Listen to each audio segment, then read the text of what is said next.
I think the city's ready for this. That's what when in our planning, we kind of saw the vision of the Palladium and the Center for the Performing Arts and the City Center and PEDCOR's, I mean, all of their vision too. And I think we saw that vision 3 years ago. And I think that's why we're here now. It's taken every day to work that. But along with that, I think the city's ready for this event to happen, to be promoted nationally. I think they're here. So yeah, the best spots to see everything are really right at the start-finish line, to view the Palladium area, to see people cross the line and cry because they finished their first marathon or first half marathon, and up along Main Street too. I mean, that's a very, very, like I said, I should say the Arts and Design District, the whole district is such a big highlight for our community too, that it's a great spot to watch everybody coming through on their final parts of their run or walk. So, and those runners need cheering on too. I mean, it takes a lot of inspiration to kind of keep them going at even 13.1 miles or even the 8K. I mean, it's really difficult to do. Well, good luck, you guys. Again, it's carmelmarathon.com if you want more information. They've got maps, parking, traffic closures and restrictions and delays. Those are all listed even by street and intersection. So if you live in the area, you're not sure if you're going to be affected on Saturday, go to carmelmarathon.com. All these things are downloadable. And can you still sign up for the race today? Yep, that was the last thing I was going to mention, is that when we built it for size. And so you can still come up. Our expo is at the Monon Community Center on Thursday and Friday. You can come out and you can still be a part of it. There's only going to be one inaugural. So if you want to say you're a part of the first one, there's still time to register. Still time for bragging rights. Well, thanks, you guys. And you guys talked a lot about the city of Carmel, and you have to give the hats off to them because they do so much for the community. And Lieutenant Collins, I'm going to have you come up here now and talk a little bit about the traffic. Now, Lieutenant Collins is no stranger to big events, traffic restrictions. I mean, all the stuff you had to deal with the Palladium and being built and all the things you do locally, the International Festival, Carmel Fest, all these things.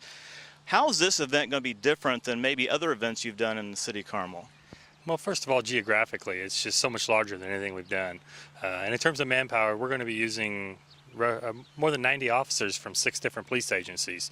Generally, we're capable of handling these in-house, but due to the geographical size and the number of officers we're needed, we're getting a lot of cooperation and partnership from the agencies surrounding us, like Westfield, Noblesville, the Sheriff's Department, Fishers, and even the state police have stepped in to help us out on this one.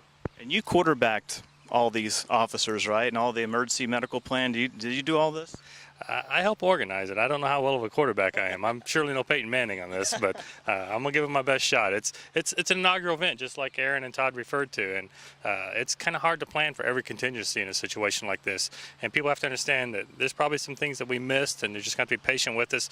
We do an after-action report for every one of these events. We learn from them, and we try to make them better the next year. And we're going to do the same thing this year because we understand this is an event they want to bring back on a yearly basis. So you just kind of have to be patient with us. If you sit a little longer than you should, and let us know, and we'll be glad to incorporate that in our after-action report and try to improve on that next year. So just give people an idea of the perspective of how much manpower it takes. How many police officers, course marshals, how many people does it take to help with the 26.2 mile traffic flow?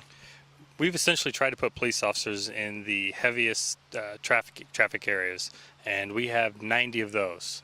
Now we're going to have numerous course marshals. We could use at least 120 more people on the course itself, and that's where Aaron and Todd have come up with volunteers to work as course marshals, and hopefully we'll have enough of them and that we'll be able to have a body at every intersection to where they'll help people get their cars through if they need to get somewhere.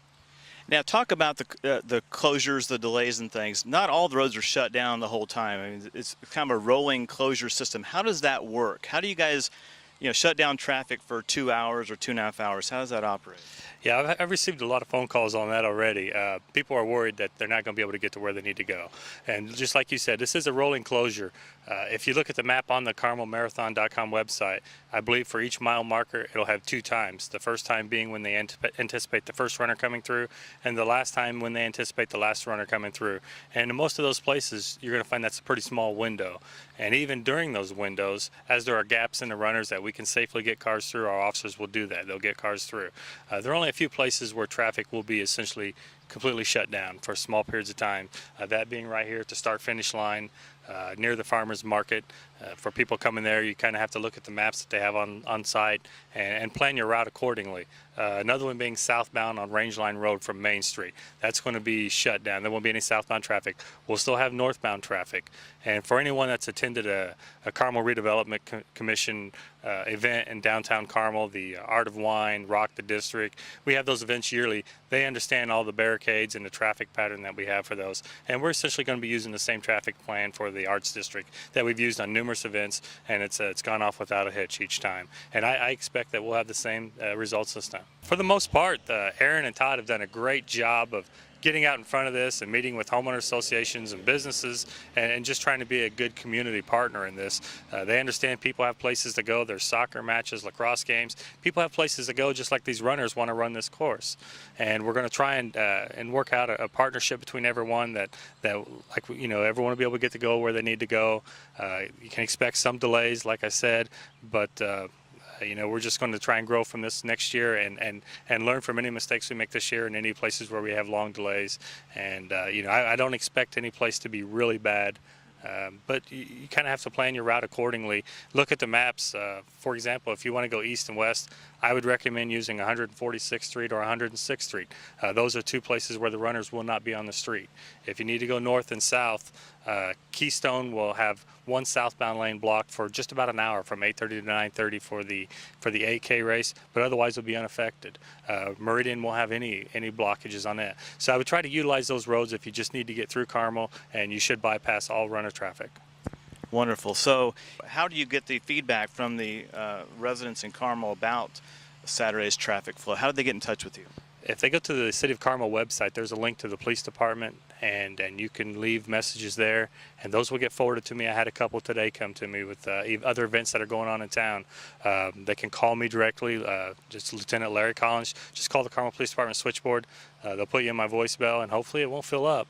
You know, we won't have any complaints, but it's inevitable with an event this big. Someone is going to wait in traffic a little longer than they think they should, and we'll try to, you know, to look at that and see if it's something we could have done different, and like I said, grow from it next year. So in short, they see the signs on their road. If they're driving around this week and they see those traffic delay signs, odds are that's a road that's going to be partially closed or have the rolling stops or somehow affected by the traffic on Saturday. That's correct, yeah. If you see the signs on your roads, go to the website and see what times it'll affect your area, and by all means try to plan your day accordingly. Like I said, very few roads are going to be completely shut down. You'll still be able to get in and out, and there will be a few roads where, you know, you may have to sit for 15 minutes or so. So try to look at the maps and plan that accordingly, because we know it's frustrating when you're just sitting in your car watching people run down the road and you can't get to where you need to go. Well, thanks again, Lieutenant Collins, for all your help. Guys, thank you. Best of luck at this event.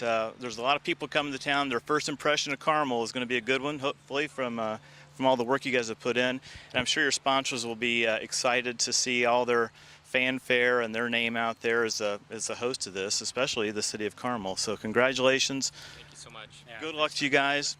And from Carmel TV, this is Tom Britt signing off. But remember, CarmelMarathon.com. You can still register at the Monon Center on Thursday night, Friday night, and Saturday morning. The race starts at 7 o'clock in the morning.